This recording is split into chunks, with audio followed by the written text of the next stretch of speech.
9 years ago was the start of a channel a good friend of mine owns, Yu-Gi-Oh! HNGRY VII. And about 5 years ago last month, I was introduced to this series thanks to help of another Hungarian named Larion. And I did reactions to the whole series, shameless plug. Now it was a clusterfuck and a lot of insane stuff happened, but it was entertaining as hell. However, the owner, Gery VII, was never quite satisfied with it. And in 2020, he launched a reboot of the series, Yu-Gi-Oh! HNGRY VII Heritage, to celebrate the channel's 5-year anniversary. And to celebrate both the channel and the series anniversary, I will break down the Series 1 finale duel, Gery vs. Espego. But first, some background. Espego came from an alternate dimension, where he was living in peace and happiness, with his wife and friends. Espego even had a best friend named Lister, who was willing to make a deck just for Espego that would suit him perfectly. That's good! Unfortunately for Espego, though, in a dramatic twist, Lister was killing all of Espego's friends and using their blood to make brand new pieces of cardboard. Ooh, that's bad. Therefore, every card in his deck represents one of his loved ones, thus creating the invoked archetype. And because they were created through Lister's sick experiments, and not from an official company, they cannot be read by the opponent. Lister's reign of terror would come to an end once Espego got his hands on him, and Lister would meet the same fate that all of his victims did. And now, armed with a deck made of his loved ones, he plans to collect all 3 Archehyper legendaries and resurrect everyone. And he'll take out anyone and everyone who gets in his way, friend or foe. He gets the first one when it accidentally kills his stepbrother Gradion for committing the heinous crime of summoning it, and heads to Gery's dimension to steal his Archehyper legendary. Gery, meanwhile, is the inheritor of Shooting Quasar Dragon, an Archehyper legendary monster passed down from his grandfather. Because of a myth that Quasar brings nothing but destruction and pain, he's been ostracized his entire life. All he wants is to protect his friends and everyone he cares about. But then Espego arrives and makes Gery's life a living hell. And after the dimensions fuse, Gery decides that enough is enough and builds a deck specifically to beat Espego. Espego brags that he's taken down Gery's rival, Cory. He threatens to rip Cory's card in 2, but Gery makes him an offer. A duel. If Espego wins, he gets Quasar. And if Gery wins, then both himself and Espego go to the 3rd dimension to get the 3rd legendary, and make a new dimension. Espego isn't thrilled with the conditions, but seeing as he gets Quasar anyway, he accepts the challenge. Unbeknownst to Gery, though, as soon as their discs activate, one of them is going to die, because Espego has somehow infected both of their discs with a blood-poisoning virus. Now, whoever loses this duel will be jabbed with the virus and lose their life. That's very risky from Espego, considering the fact that if he loses, well, there goes all your plans. But given the fact that in the end he's gonna, ask Gery to fulfill his wishes for him, maybe he was willing to accept that. Or maybe he just didn't think he'd lose.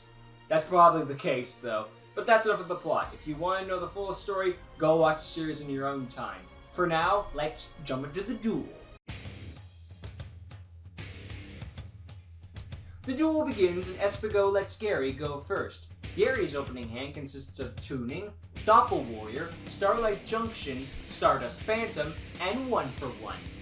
He begins by activating the spell card Tuning, letting him add 1 Synchron Tuner monster from his deck to his hand, but then must send the top card of his deck to the graveyard. He adds Junk Synchron to his hand, and mills Clear Effector. He then normal summons Junk Synchron. He then uses its effect, letting him special summon a level 2 or lower monster from his graveyard in defense position, but its effects are negated. He revives a level 2 Clear Effector that he just milled. And now, since a monster was just special summoned from Gery's graveyard, he can special summon Doppel Warrior from his hand, which he does. To follow that up, Gery activates his field spell, Starlight Junction.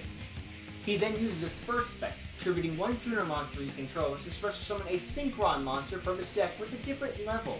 He attributes a level 3 Junk Synchron to special summon the level 4 RWBY Synchron.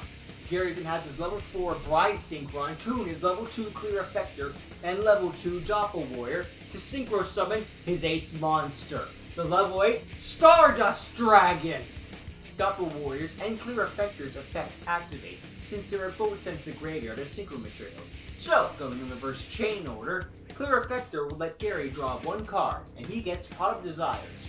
Also, now, Stardust cannot be destroyed by card effects. Now for Doppel Warrior. Gery can special summon 2 Doppel tokens in attack position. They're both level 1 Dark Warriors with 400 attack and defense points each.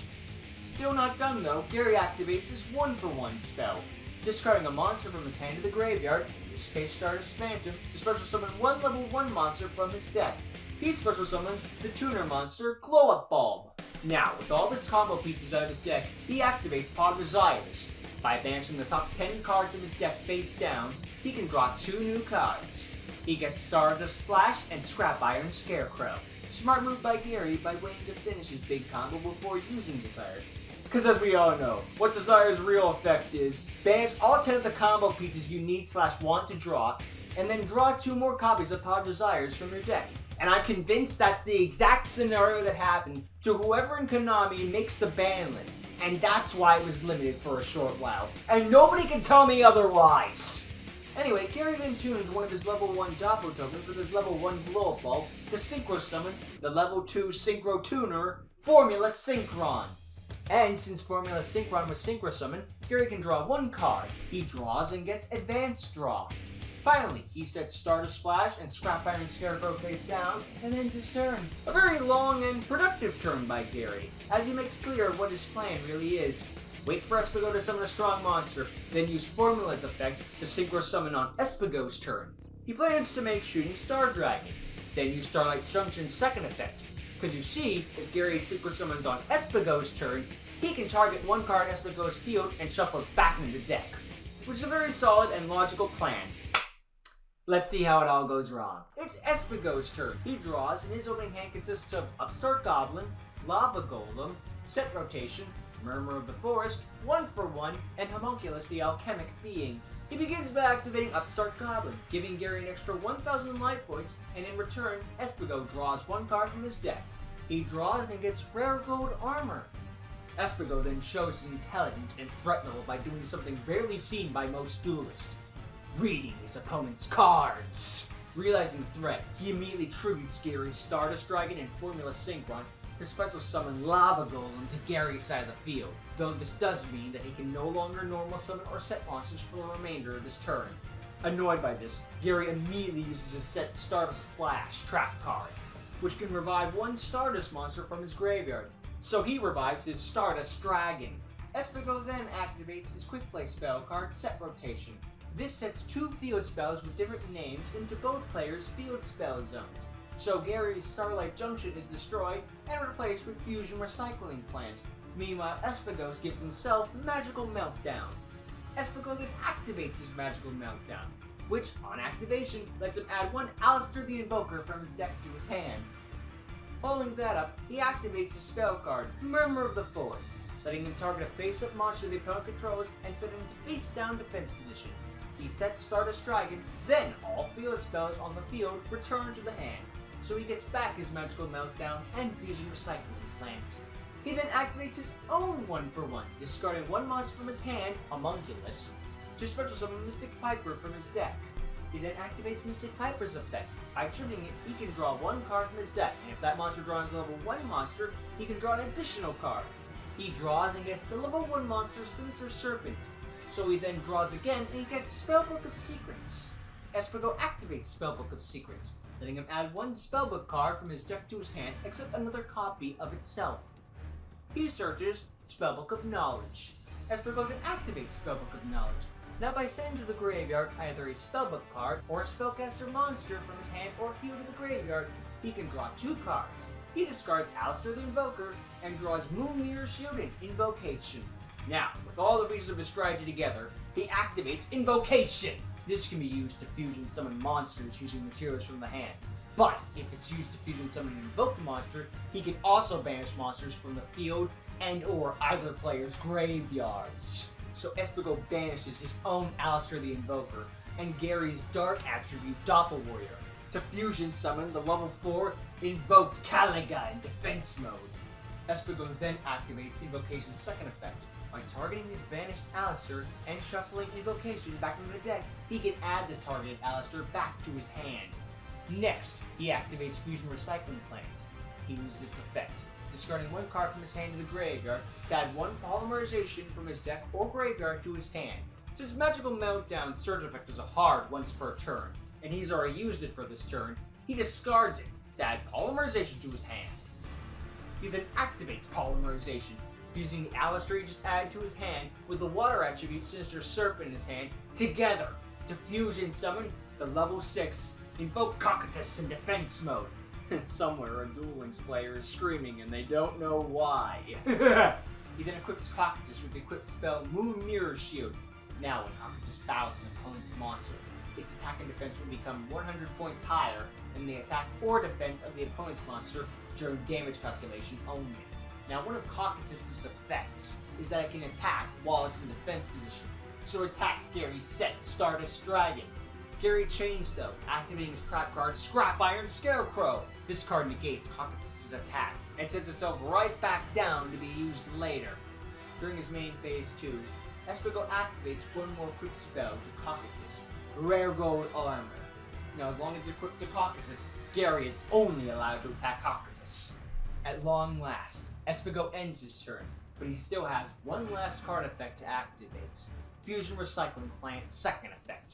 During the end phase, Espego can add one monster from his graveyard to his hand that was used as fusion material this turn. He adds back Alistair. Remember how I said Gery's turn was long? Espego basically just said, "Oh my sure." It was a solid turn too, because I only really found one questionable decision. Is Gery using Stardust Splash as soon as he got Lava Golem? Yes, that's a verb now. He should have waited on using it for if he had to, or maybe for next turn, because bringing it back right now only helped Espego set up. But if you don't revive Stardust Dragon, Espego might have to use Murmur on Lava Golem, which he wouldn't want to do as it goes against his entire strategy. And he can't get Fusion Recycling Plant back and make Cocytus and all of that. And no, he can't use it on Doppel Token because tokens can't be set into face-down defense position. On the other hand though, it's probably good that he didn't bring it back because if he waited, Espego might have used Invocation to banish Stardust Dragon and Alistair to make the Wind attribute Invoke Raijin. And since he'll still have Meltdown up, Gery basically isn't allowed to chain in response to fusion summons. Now I argue Espego wouldn't do that as he has a lockdown in mind, but you can argue that he'd go for Raijin, give it Moon Mirror and destroy Lava Golem. Though that situation is still preferable for Gery than the one he's in right now. So I'm gonna call this a misplay from Gery. But emotionally it makes sense. You're just kaiju by monster? Fuck you, it's coming right back! That kind of thinking does make sense to me. But anyway, this was a lot of discussing and talking. Let's get back to grown men playing with pieces of cardboard. It's Gery's turn. He draws and gets Spore. During his standby phase, Lava Golem's effect activates and inflicts 1,000 points of damage to Gery's life points. Furious with this, Gery activates Advanced Draw. By choosing level 8 or higher monster controls, he can draw 2 cards.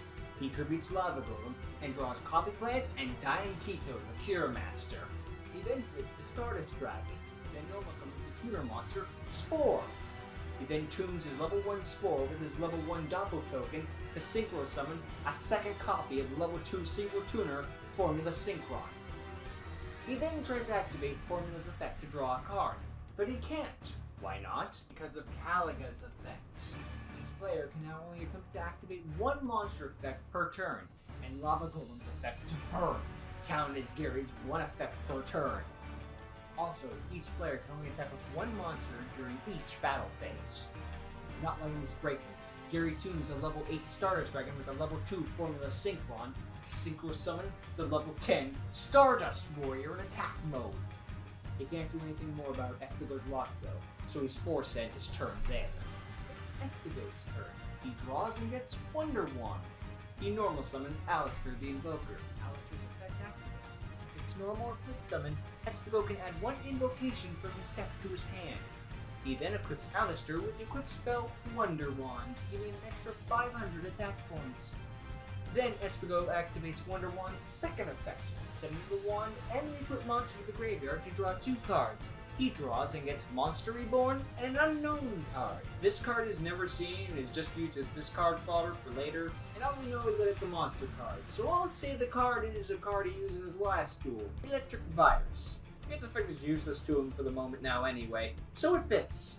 He then activates Invocation, removing from play his own Alistair, as well as Gery's light attribute Clear Effector from the grave to fusion summon the level 9 Invoked Mechaba. And before you claim Gery should have used Stardust Warrior's effect, tripping itself to negate and destroy the special summon, he can't. The ruling as to why is a little hard to understand, for me anyway, but to make it as easy as possible, so Stardust Warrior's effect is that you contribute it in order to negate the special summon of a monster and destroy said monster. So Espego activates Invocation. There's no monster right now, so Stardust Warrior can't negate. So Espego does his thing and makes Mechaba. Now can Gery use Warrior's effect? No, because Mechaba's already here on the field. The effect to special summon a monster has resolved, and Gery now has to deal with that. Now, was an explanation probably inaccurate? Maybe a little, but it's a rather complex ruling that I'm trying to simplify as much as possible. And just to be clear, Konami's expecting 6-year-olds to understand this bull crap. But yeah, no misplay to Gery, back to the duel. He uses Invocation's other effect for shuffling itself back to the deck to add Alistair to the hand. Since Caligan means that only one monster can attack during the battle phase, and Gery has Scarecrow face down to negate said attack, Espego ends his turn. I imagine his lockdown is why he didn't use Monster Reborn as well. I mean, why revive a monster for it to just sit there and do nothing? That would be stupid. It's Gery's turn. He draws and gets Tribe-Infecting Virus. Gery may only get one monster effect per turn, but with Tribe, he'll only need one monster effect. He summons Tribe, then uses its effect.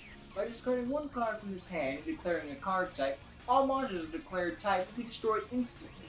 He discards Copy Plant and declares Peace type, aiming to destroy Caliga. Unfortunately, Espego expected a move like that, and he uses Mechaba's effect.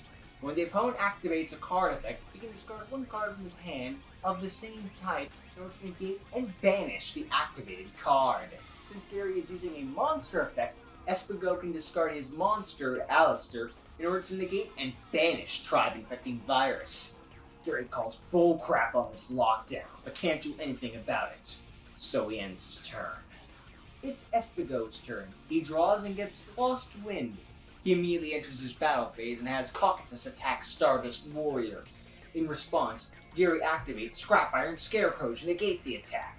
In response to that, Espego activates Mechaba's effect, discarding the trap card Lost Wind in order to negate and banish Scrap Iron Scarecrow.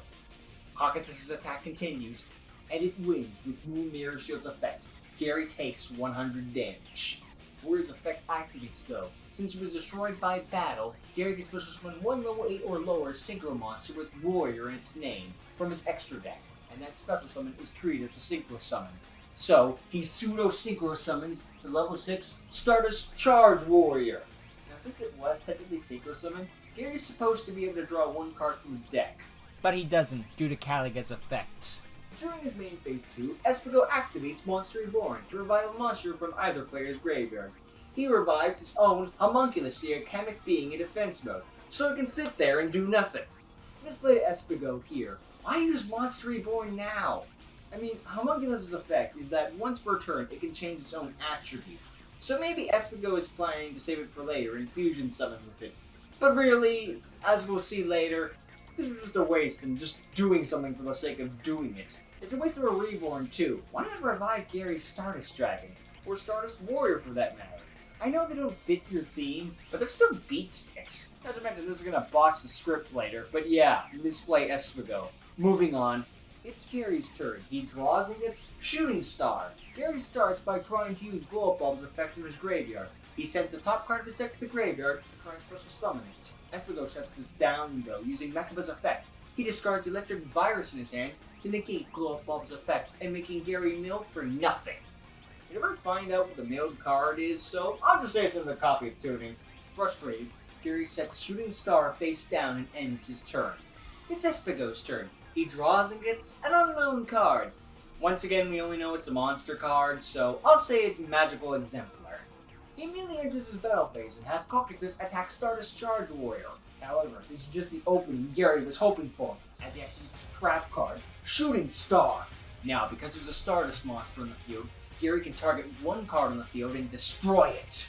Espego reminds Gery that Cocytus can't be destroyed by card effects, but Gery reminds him that the same isn't true for Moon Mirror Shield, and it gets destroyed.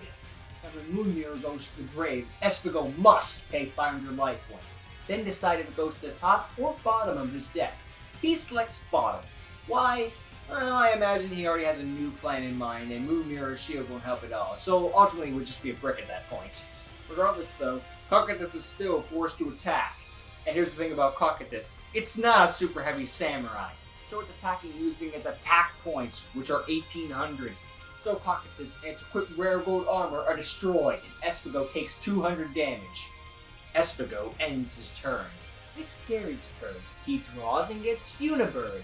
He immediately enters his battle phase, and shows off his intelligence with his card runes. Because, again, Caliga means that only one monster can attack per turn. But Stardust Charge Warrior is one monster, and its other effect makes it so that it can attack all special summon monsters the opponent controls once each, making it a perfect counter to Caliga. Gery orders Charge Warrior to attack and destroy Homunculus, followed by Caliga. Both monsters are destroyed. Giving free to spam monster effects again, he uses Spore's effect from the graveyard. By banishing a plant-type monster from his graveyard, he can special summon it to the field with its level increase based on the banished monsters. He banishes his copy plant, only to be blocked by Espego, who uses Mechabut's effect. He discards Magical Exemplar in order to negate and banish Spore. But this is just fine with Gery, because Mechabut is a once per turn effect, meaning he's free to normal summon his Unibird. He then uses Unibird's effect, banishing an and Charge Warrior to special summon one Synchro monster from his graveyard, whose level is equal to or lower than the combined levels of the banished monsters. Charge Warrior was level 6, and Mooney is level 2, so Gery brings back his level 8 Stardust Dragon in attack mode. And just to be safe, he uses the effect of the Stardust Phantom in his graveyard. He banishes it and targets his Dragon-type Synchro monster Stardust Dragon. Now, once per turn, it cannot be destroyed by battle, and after a battle where it saves itself, it loses 800 attack and defense points. Gery ends his turn there. It's Espego's turn. He draws and gets Dark Eruption. He starts by using Sinister Servant's effect from his graveyard during his standby phase, letting him add it from his graveyard to his hand. Gotta give a misplay to Espego for using Servant's effect only now. That thing, in combination with Mechabut, is basically an infinite monster negate. So he's been throwing away all these other monster cards the whole duel when he could just be using Serpent most of the time. And it is the pre-errata version, because spoiler warning, he's going to add to his hand on the next turn, where the errata version would make him banish it. So, misplay to Espego. Using Serpent as fusion material isn't a problem, it's just that it's a waste of potential. That'd be like using a legendary Pokemon as an HM slave. What the hell are you doing? Getting back to the duel, Espego activates his Dark Eruption spell, letting him add one Dark Attribute monster with 1500 or less attack from his graveyard to his hand. He chooses Alistair the Invoker. He then activates Fusion Recycling Plant's effect, discarding his Fusion Substitute to add Polymerization from his graveyard to his hand. And I assume he's adding it from his grave anyway, but more importantly, as I foreshadowed Monster Reborn earlier, extra card in hand. Buckle up because here we go. He's starting with 6 cards. Upstart Goblin made him card neutral so we won't count it. -1 for Lava Golem. -1 for Scent Rotation. Magical Meltdown fetched Alistair. -1 for using Murmur, but +2 for getting 2 field spells. -2 for activating 1 for 1 and paying the cost. +2 from Piper's effect. Secrets of Knowledge made him card neutral. -1 for activating Invocation. Then +1 if Invocation got back Alistair. -1 for Recycling Plant. Plant's effect itself made him card neutral. -3 for activating Polymerization. And for using Polymerization and fusing Sinister Serpent with Alistair. -1 for equipping Moon Mirror Shield. And -1 for equipping Rare Gold Armor. +1 for Plant adding Alistair back to his hand. Then +1 for drawing. -1 for summoning Alistair. +1 for fetching Invocation. -1 for equipping Wonder Wand, but +2 when he uses his draw effect. -1 for using Invocation, but +1 for adding Alistair back. -1 for using Mechabut's effect. +1 for drawing. -1 for Mechabut. -1 for Monster Reborn. -1 for Mechabut. +1 for drawing. -1 for Mechabut. +1 for drawing. +1 for adding Serpent back to the hand. Dark Eruption for Alistair making card neutral. And now he has Fusion Substitute in his hand suddenly. But I totally get what happened. There's a lot of drawing and complex card effects going on here. They were probably so busy making a climactic final boss fight and showing off a lot of card effects and more intricate rulings, they probably just lost track of a card. I know he's going for with the Monster Reborn thing. He wanted to show off Gery the character's intelligence in these situations. So while it's a detriment to the dual script, it's a benefit to the character writing, which is what Gery wanted to focus on more with Heritage in the first place. A simple and clear enough story with some cool duels. But yeah, mistakes happen, let's get back to the duel. Espego normal summons Alistair, who fetches Invocation. He then activates Fusion Substitute from his graveyard. By banishing it and returning a fusion monster from his graveyard to his extra deck, he can draw one card. He returns Cocytus and then draws Call of the Haunted. He then activates Polymerization, using Alistair with Serpent once again to make Cocytus. He then activates Invocation, banishing Alistair from his graveyard, and the Earth attribute Prize Synchron in Gery's. In a fusion summon, level 8, he invoked Megalancia. He then uses Invocation to add back Alistair, then orders Mag to attack Stardust. Thanks to Fan's effect, Stardust isn't destroyed, but he still takes the damage! 500 damage to be exact. Stardust's attack is also reduced to 1700, and with it weakened, Cocytus attacks and destroys Stardust, and dealing 100 points of damage to Gery. Then he has Mechaba attack directly, and upon the attack declaration, he uses Alistair's second effect, boosting Mechaba's attack points by 1000, so Gery takes 3500 points of damage. With all that done, Espego sets Call of the Haunted face down and ends his turn. It's Gery's turn. He draws and gets Swords of Revealing Light. He activates it, so Espego now cannot attack for 3 of his own turns. Gery ends his turn with that. It's Espego's turn. He draws and gets a second copy of Dark Eruption. During his standby phase, he adds Sinister Serpent back to his hand. He then uses Dark Eruption to add Alistair again. He then uses Recycling Plant, discarding Serpent to get Fusion Substitute, which is always treated as Polymerization by its own effect. He then summons Alistair and Sturge's Invocation. Next, he activates a continuous trap, Call of the Haunted, which can revive any monster in his graveyard in attack position. He revives Invoked Caliga. Now, Espego activates Fusion Substitute, fusing his Caliga and Cocytus together in order to fusion summon in defense position his ace monster and wife. His level 10 Invoked Elysium. He's still not done yet. He activates Invocation, banishing Alistair and Gery's wind attribute Stardust Dragon to fusion summon the level 5 Invoked Raijin. Invocation adds Alistair back to the hand again, and Fusion Substitute banishes itself to return Cocytus and draw Espego a copy of Furin Kazen. Finally, since he can't attack anyway, he switches Mag to defense mode and ends his turn. It's Gery's turn. He draws and gets Burrow from a different dimension. Since he can't do anything, he passes his turn. It's Espego's turn. He draws and gets Phantom Knight's Wing. During his standby phase, he gets Sinister Serpent back. He then uses Recycling Plant's effect, discarding the Serpent to fetch a third Fusion Substitute, which is actually another mistake in the scripting. See, Espego has 3 Fusion Substitute and at least 1 copy of regular Polymerization. This is illegal, because you can only have up to 3 copies of a card in your deck. And since Fusion Substitute is always treated as Polymerization, that means Espego is playing potentially 4 copies. Heck, potentially 6 actually. But then again, Espego's from another dimension, so maybe in his dimension there is no limitation to how many cards you can put in your deck. Anyway, Espego summons Alistair and gets Invocation. He then uses Invocation, banishing Alistair from the field and Lava Golem from his own graveyard to fusion summon his final invoked monster. Level 7, Invoked Purgatrio. Purgatrio gains 200 attack points for every card Gery controls. Since Gery only controls swords, its attack becomes 2500. He uses Invocation to get back Alistair, sets Phantom Knight's Wing face down, and ends his turn. It's Gery's turn. He draws and gets Balance of Judgment. He sets it face down and ends his turn. It's Espego's turn. He draws and gets Quick Booster. He has a Serpent back to his hand with its own effect, and then uses Plant effect, dumping the Serpent to add a second or third copy of Polymerization from his deck to his hand. He then sets Furin Kazen, Quick Booster, Phantom Knight's Wing, and Polymerization face down, and ends his turn, and thus the swords expire. Why said Poly? Because of Balance of Judgment. Though if you want to make it an universe reason, mind games. If your opponent has 5 face-down cards, you might think before doing anything crazy. You probably won't, but the logic makes enough sense, so we'll allow it. It's Gery's turn. He draws and gets Dark Hole. He activates it to try and wipe out all of Espego's monsters. Espego chains, though, activating Mechaba's effect, discarding the spell card Fusion Substitute from his hand to negate Dark Hole. Gery figured as much and activates Sparrow from a different dimension to return 3 banished monsters to the respective duelist's graveyard. He returns his own Stardust Dragon, Univert, and Tribe-infecting Virus.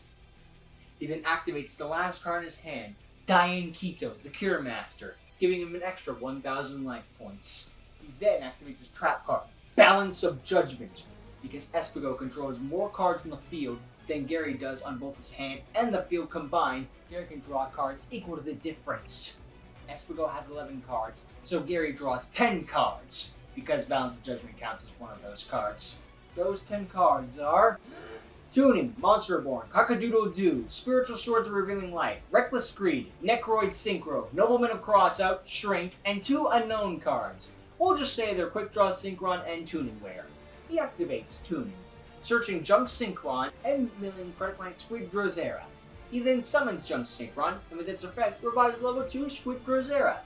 Espego, though, stops this combo immediately, activating his trap card, Thurin Kazin. Because there's a face of Wind, Water, Fire, and Earth monster in his field, requiring that Elysium goes all by herself, he can apply 1 of 4 effects, but I'll just tell you the relevant one. The first one, destroying all monsters Gery controls. Gery's not bothered by this though, because when Drosera leaves the field, while it's face up, all of Espego's monsters will gain predator counters. Espego doesn't want that to happen though, so he activates Raiden's effect, which is a quick effect. He can set a monster in a face-down defense position. He sets Gery's Drosera, then Furinkazin resolves, and Gery's field is nuked, so no predator counters are dispersed. That's fine with Gery though, because he just moves on to his next plan. Since Espego controls a monster while Gery controls none, he special summons the tuner monster Cockadoodle-Doo as a level 4 monster. He then activates Monster Reborn to revive Junk Synchron. He then performs a Synchro Summon using his level 4 and level 3 tuners to Synchro Summon the level 7 Black Rose Dragon. Black Rose Dragon's effect activates, nuking the entire field. Espego acts fast though. Before the field is nuked, he activates his Quick Play spell, Quick Booster, and then chains his Phantom Knight's Wing, so in reverse chain order, he targets Elysium with Wing, and not only will it not be destroyed this turn, he'll gain extra 500 attack points. Then Quick Booster resolves, letting him return 1 Quick Play spell card from his graveyard to his deck. He reshuffles Set Rotation. Now Black Rose Dragon resolves, and everything but Elysium dies. Quick Booster's second effect goes off. Since it was destroyed by an opponent's card effect, Espego can add 1 Quick Play spell card from his deck to his hand. So he adds the Set Rotation that he just reshuffled to his hand. With no moves left after that, Gery sets Spiritual Swords of Revealing Light and Reckless Greed face down before ending his turn. It's Espego's turn. He draws and gets Heavy Storm Duster. Standby phase, Sinister Serpent returns. Summons Alistair, searches Invocation. He then banishes Fusion Substitute, reshuffling Purgatrio, and draws an unknown card. Fusion Sage, why not? Instead to him now anyway. He then activates Invocation, banishing Alistair from his field, and the fire attribute Black Rose Dragon from Gery's grave to Fusion Summon Purgatrio again. Since Gery has 2 set cards, Purgatrio gains 400 attack points. He then reshuffles Invocation to get back Alistair. Espego switches Elysium to attack mode and enters his battle phase. He orders Purgatrio to attack directly, even discarding his Alistair to boost it to 3,700 attack points. Gery blocks yet again though, activating his continuous trap, Spiritual Swords of Revealing Light. Now every time Espego declares an attack, Gery can pay 1,000 life points to negate said attack. And that's exactly what Gery does, paying the bill to block the attack. Espego then attacks with Elysium, but Gery pays another 1,000 life points to negate that attack as well. Annoyed by yet another roadblock, Espego sets Heavy Storm Duster and Set Rotation face down, and ends his turn, so Purgatrio loses its power boost. It's Gery's turn. He draws and gets Pot of Dichotomy. He activates it, allowing him to return 3 monsters with different types from his grave back into his deck, then draw 2 cards. But he loses access to his battle phase for this turn. He returns the Warrior-type Junk Synchron, the Wing Beast type Unibird, and the Aqua type Tribe-infecting Virus, then draws Spell Calling and Lineage of Destruction.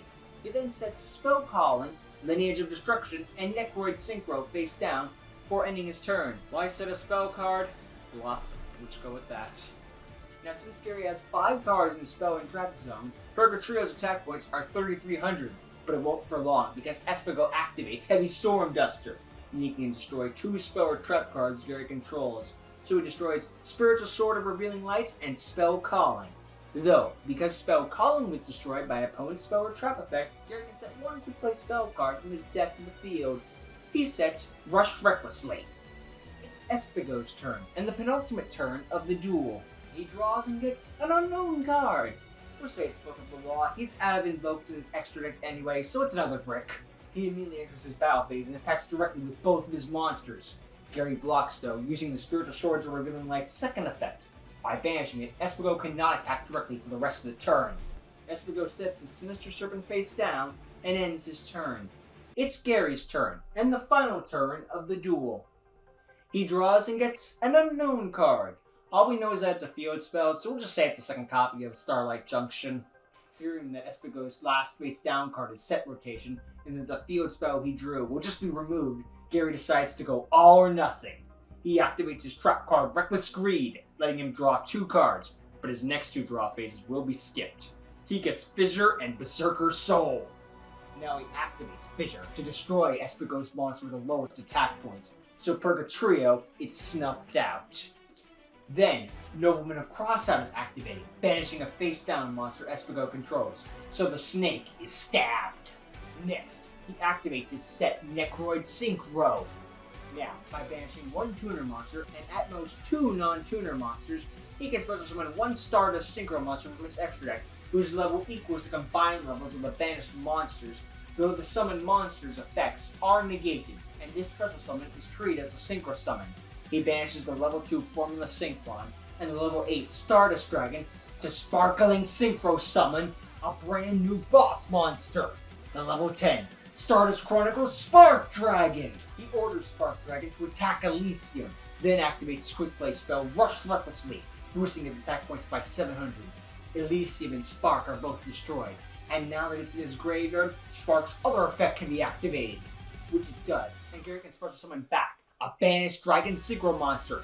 He chooses his ace, Stardust Dragon. Stardust attacks directly, dealing 2,500 points of damage to Espego. But Gery isn't done yet. He uses his set Lineage of Destruction. Since a defense position monster Espego controlled was destroyed this turn, a level 8 or higher monster Gery controls can attack once again this turn. He orders the attack, but the second he does, he also activates quick play spell Shrink in order to have the attack points of Stardust Dragon. Espego asks why before taking 1,250 points of damage, and Gery answers that since his monster dealt less than 1,500 points of damage with a direct attack, he can activate a quick play spell card that even non-Yu-Gi-Oh players know. Berserker Sword! Now he sends his entire hand to the graveyard, then he can activate the top card from his deck, and if it's a monster card, he can send that many cards to his graveyard to deal 500 points of damage to Espego. But if it's anything but a monster card, he has to stop. Gery has exactly 8 cards left in his deck, so it all comes down to this. He draws and gets Junk Synchron, so he does another 500 points of damage. He draws again and gets the monster card Changer Synchron, another 500 is dealt. Another draw, another monster, Unibird, and another 500 damage. Yet another draw, and yet another monster, Quillboat Hedgehog. So yet another 500 damage. Draw, Junk Defender, 500 damage. Draw, Tribe-infecting Virus, 500. Draw, Quick Draw Synchron, 500. And it all comes down to this. With 1 card left, 50 life points remaining, Gery draws and gets Karibo. Gery wins the duel, and Espego loses his life. So could Espego have beaten Gery? Maybe, because if he had used Elysium's effect at any point, he could have attributed it to wipe out Gery's entire board. But Elysium is also his wife, and Espego already lost her once. He understandably does not want to lose her again, especially if it's by his own dueling. So, pure duel-wise, yes. But emotionally, no. Plus, Gery's deck was made specifically to counter Espego, so Espego already went into the duel with a disadvantage. Also, at the end, Gery only discards 1 card for Berserker Soul, but technically he's supposed to have 2 cards in his hand at the end. But it's the final turn. I'm not bringing down the entire duel again per draws, just because he has 1 extra card in his hand at the end. No one's gonna die if I just leave that alone. Well, no one but Espego. Anyway. Another mistake I noticed is that he never used the Lost Wind and discarded Mechaba again. That thing could have had an effect from the graveyard, but he just chooses not to use it again. So, misplay to Espego. Unless, of course, that was never Lost Wind, in which case, not a misplay. That was never, a thing. So, yeah. Well, with all that said, what do you think? Did you notice anything that I missed? Let me know in the comments below, and be sure to check out Yu-Gi-Oh! HNGRY VII, both the channel and the Heritage series. Gery's got a new series coming as well, so look forward to that. Links are in the description. With all that said, until next time, be Sunlight Teshra.